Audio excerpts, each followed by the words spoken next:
Benvenuti al secondo episodio di Global Vision. Io sono Paolo Fonschira, conduttore di questa trasmissione. Stiamo registrando dal cuore di Washington, a 2 passi da noi c'è il Parco Lafayette e la Casa Bianca. L'argomento di oggi è intelligenza artificiale, più benefici o rischi. I miei ospiti sono Todd Jacobs, Barak Engel, Wade Billings, Doug Shannon e sono tutti parte del Theia Think Tank, un centro di studi specializzato in innovazione e tecnologia. Gli ottimisti sostengono che l'intelligenza artificiale è uno strumento potente e benefico che favorirà il progresso, non rimpiazzerà gli esseri umani, al contrario migliorerà le nostre vite che saranno più lunghe, più produttive e più piacevoli. Dal laboratorio al salotto di casa, dall'ospedale al centro di comando, col tempo l'intelligenza artificiale trasformerà tutto. Per esempio, nel campo della sanità, l'intelligenza artificiale accelera la creazione di nuovi farmaci attraverso la sua comprensione ultra dettagliata di come le cellule reagiscono a certe sostanze. In questo modo, i tempi, la creazione di nuove terapie che prima richiedeva anni di ricerca, tra qualche anno. Con l'evoluzione delle capacità dell'intelligenza artificiale, che darà modo di creare protocolli per la prevenzione e terapie individualizzate, la vita umana sarà più lunga, più produttiva e quindi più ricca. Per cui alla fine l'intelligenza artificiale non sarà il Terminator distruttivo, ma piuttosto lo strumento che aiuterà gli scienziati a creare trattamenti più efficaci. E così sarà in molti altri campi. Quindi non avremo l'era delle macchine super intelligenti che ci condizionano. Avremo invece l'era delle macchine intelligenti che ci aiuteranno a creare una vita migliore. Welcome back. We're here now to discuss the positives and negatives, maybe, of artificial intelligence, and we're fortunate to have with us a team from the Theia think tank based here in Washington, D.C. Some of them are on the East Coast, some are on the West Coast, and let me make a quick introduction. We've got Todd Jacobs, co-founder and executive director, AI governance, cybersecurity, and government advisory of Theia. We've got Barak Engel, co-founder of Theia, Silicon Valley security leader and pioneer. Wade Billings, co-founder of Theia, workforce transformation, applied AI ethics, and organizational resilience is his niche. And last but not least, Jim Desmond, who is at Theia also, obviously, cybersecurity executive. So, gentlemen, thank you very much for being with us. Let's, with your help, as you are the experts, try to let us understand, we the lay public, that we're mesmerized by these, what we know, at least those of us who read the newspapers, we know that hundreds of billions of dollars are poured into development of AI. The big tech companies, from Meta to Google, we know Alphabet, all of them are relentlessly pouring tens of billions of dollars, making enormous announcement of capital investments in AI. That much we know, and we know the stock exchange has gone up largely on account of this incredibly large outlays of capital already made or projected this year and the next year, etc. We know that. What does this mean to the general public? Tell us what can we expect out of this in a reasonable time frame? Can we just get started with you, Todd? Sure, I can answer that very briefly, and that is what the public sees is not what all of AI. It is really just the large language models operating as services in the cloud. And ultimately, what we're going to see in the near term is just changes in the nature of work, not necessarily a disappearance of work or this massive transformation in the short term, but it will change how people work in the workplace and what they are working on. I think that what we are looking at is potentially the sort of next big transition. You know, we had the Industrial Revolution. What did that do to the world? Well, that took a good number of decades or a century or so to really play itself out. The internet revolution, right, took a shorter time frame and has truly changed the way we consider human life. What is happening now, in many ways, is that it feels like we're moving through another phase of this, but the timelines are compressed yet again. To some degree, it's a variation of the growth of computing power, right? You know, constantly exponential. Well, now we have revolutions at exponential pace, and it's an interesting question for society on how to deal with a major transformation that's happening so much faster. At times it does feel like we're running downhill, gaining speed, and you hit that tipping point, right? You feel yourself, you might lose control. The speed is really sort of approaching that paradigm. Yeah, let me press on this issue. I'm sure you gentlemen are aware of the critique. You know, there's this great gentleman, a historian who's all over the internet, with flashing red lights and say, no, no, no, this is bad. Stop, slow down. And I'm referring to the historian Yuval Noah Harari, right? You know of him. And I have watched maybe 10 different podcasts, interviews, lectures, or maybe more that he has given in the last several months saying, we are unleashing a monster. We don't know where this is going. We have no idea. And this thing never stops. This is not human. This is doing things that we cannot even fathom, and we don't understand the boundaries of this, and we may risk to lose control. Is he just a Dr. Doomsday? Is he just a,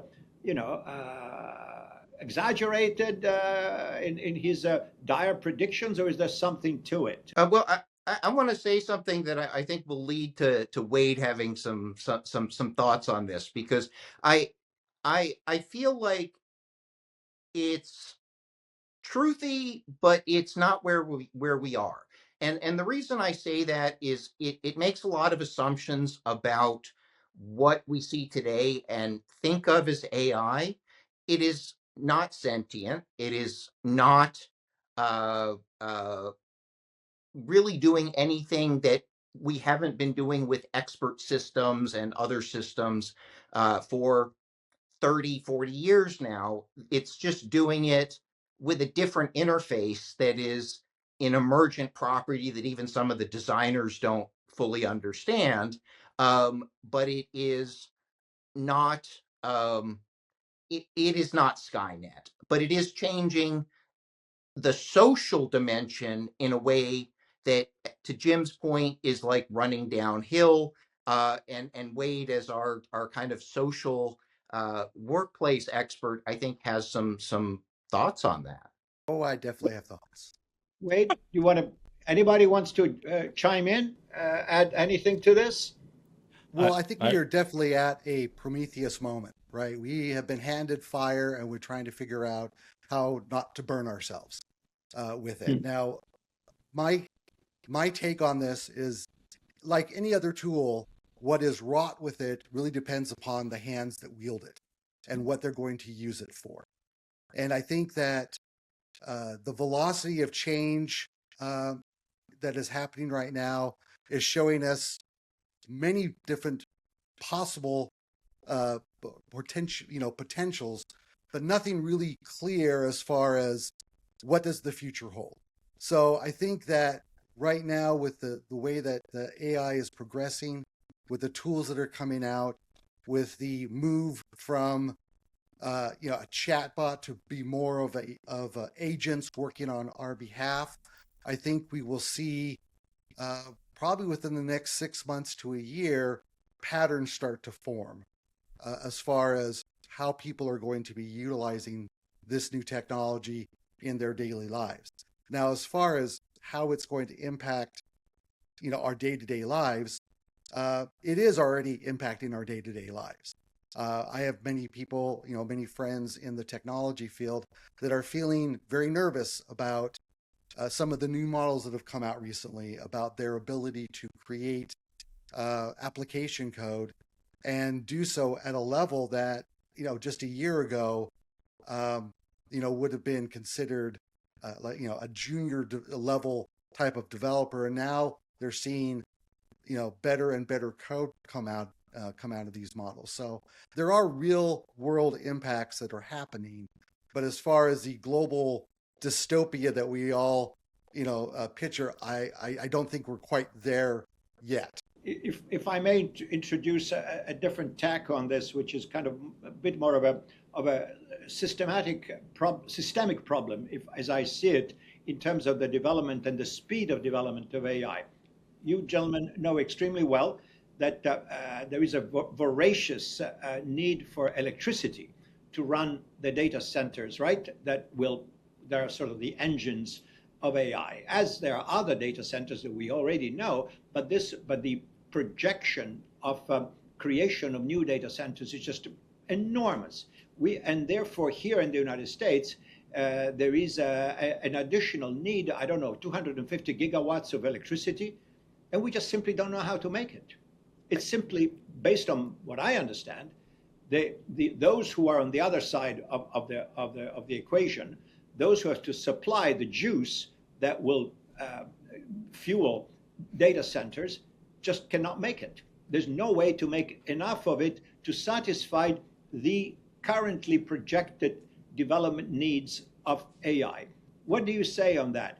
Can we have an AI in the future that will be frugal in terms of its use of electricity? Somebody else said, oh, no problem. We're going to all move the AI data centers to Dubai or Saudi Arabia, where there's plenty of energy, no problem. So we're going to just function just as well. Any thoughts on that? Is that a real problem, first of all, or is I can see we're all dying to chime in on this. So, Barak, I'll let you go first. Yes, thank you. Yeah, I'll jump in first. First of all, to that question, right? I think it's one of the interesting answers to that is we can possibly let AI solve the problem for us, right? I mean, maybe it will come up with a clever way of reducing its own power needs or funding its power needs, if you will, that we haven't thought about. Why not? At the end of the day, that's part of the whole iterative process of this creature, if you want to call it that. But I do want to, and we do have things that we're just reluctant to use. So now we're getting into the strategy and policy of this, right? I mean, how easy it is to build, breeder plants, nuclear breeder plants in the United States these days. I mean, the process of licensing them is incredibly long and really heavily regulated and really difficult to do. Perhaps this is time to start thinking about doing that, even though we have a whole, public conversation, people being afraid of that. So there's a whole bunch of that going on. I do want to say one last thing, if it's okay. And this is one of my favorite phrases, right? The problem is never the silicone, it's always the carbon, right? It's always the humans that are the issue, not the machines. In many ways, we are in danger here, right? And this is something that humans are the only species that do this, right? Which is anthropomorphizing others. You never see a puppy going around and looking at the spider and saying, oh, the poor spider is feeling guilty because it tried to sting me, right? I mean, that doesn't happen. But humans do that, and humans do that with machines or with objects too.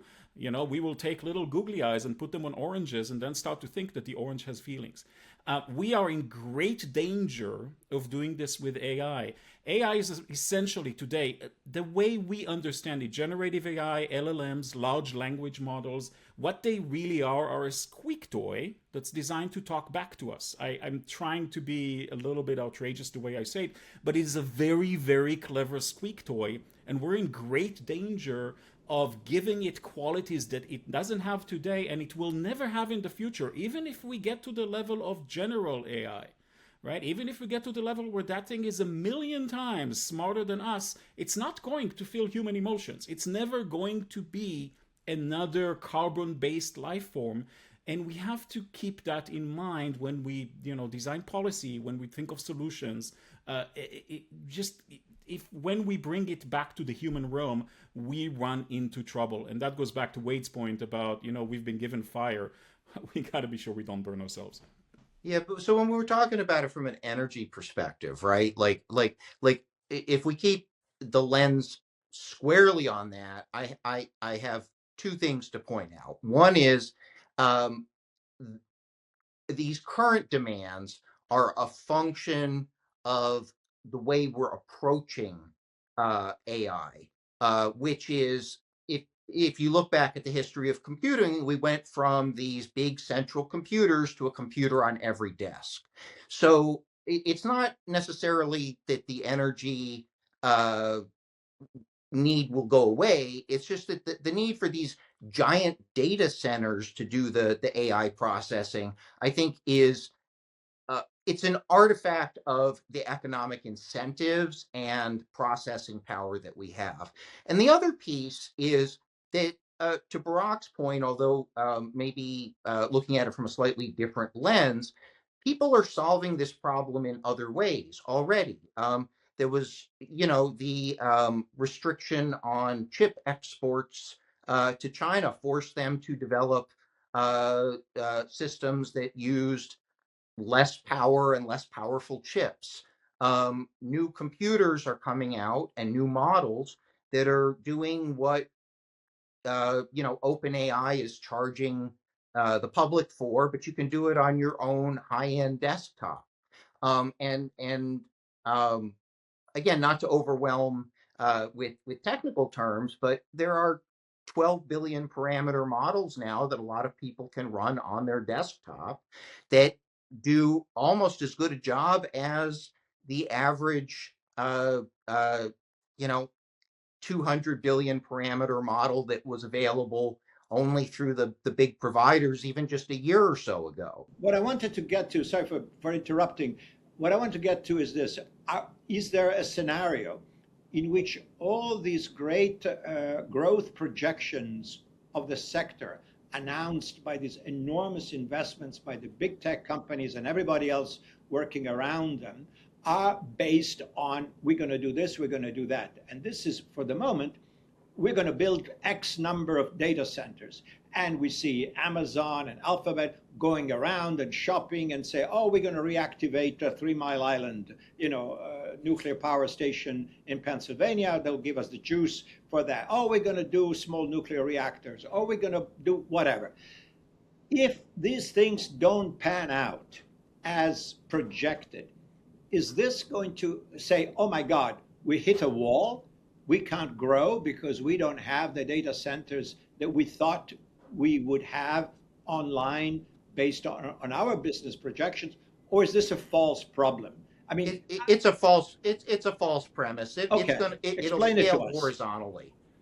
Yeah, the base law of economic supply and demand will eventually get there, right? The competitive advantage that each one of these organizations is drawing from the use of AI, then faced with the economic challenge of supplying the energy to scale exponentially every year, will eventually sort itself out, right? And the consumers will deal with that.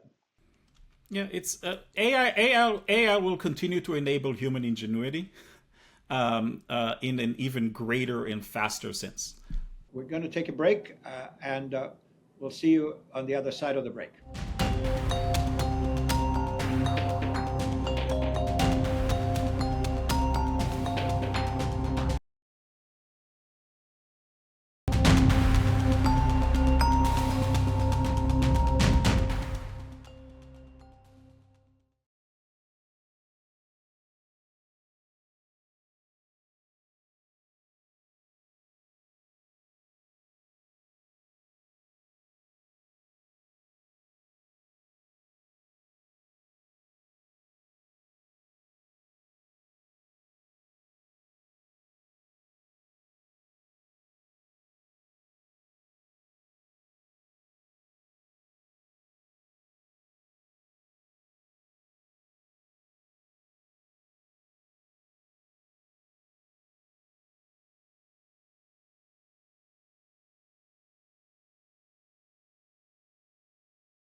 I do. I would love to jump in on that, right? So I think that what's happening here, I want to tie this back to what I said earlier. The speed of transformation here is the problem, because we are not able to come up with policy the way that our system works, our political system works, that is sufficient to evolve at the speed of the transformation. And that is a real problem, because we are looking at potentially, we talk a little bit more dystopian here, at a society where you have 50% structural unemployment, not 5. And at that point, we have a cultural problem, because how do you move away from a culture that believes that one's worth, one's value is tied to their work, as opposed to, say, the really cool things that they produce as a human being that machines can't? I want to dovetail on that and just say very briefly that what the shift is going to be it's going to require an underlying economic shift broader than just work in order to make real systemic change. I agree with you, underlying economic and cultural shift. And frankly, Paulo, I don't think our government has been able to keep up with the policy making. The speed, and Barak said at the beginning, is what's going to be the biggest challenge for governments around the world. So, Jim, I think we only have a very little time left. If you want to chime in on this as well, because again, as everybody else has said, and I think I agree intuitively at least, that we are not built for rapid transformations. We're just not. Our society is about incremental, soft changes, and major changes are disruptive and seem chaotic, and millions of people end up being very unhappy. What's your final word? My final word is I put my hands in prayer mode, right, and say that the leaders that see this recognize it for what it is a massive power for good and a massive power for change. If that change is not managed, is not harnessed in the correct way, it can cause significant untold consequences. I'll be real brief. In the Industrial Revolution, when that went forward, we had lots of unintended consequences: child labor, pollution, other items, right? This is very much in the same model and not that much different from it, but it's so much faster and so much more impactful. The governments have to get on the AI bus and understand and manage it from a whole cultural perspective. I mean, Isn't it true, Jim, that it's a great paradox of human existence, right? We are at the same time extremely adaptable and extremely resistant to change. Yes, 100%. Critical thinking and adaptability, I think, are the keys. Without those two things, we will have challenges. Correct. Well, let's hope that creative adaptability will save us, because otherwise we are in trouble. But on that note, I would like to thank my panelists from the THEA think tank. This is Todd Jacobs, Barak Engel, Wade Billings, and Jim Desmond. Gentlemen, thank you so much, and we will have to come back to this because this is work in progress. Arrivederci e grazie per averci seguito. Io sono Paolo von Schirach. Sintonizzatevi con noi la prossima settimana per un altro episodio di Global Vision.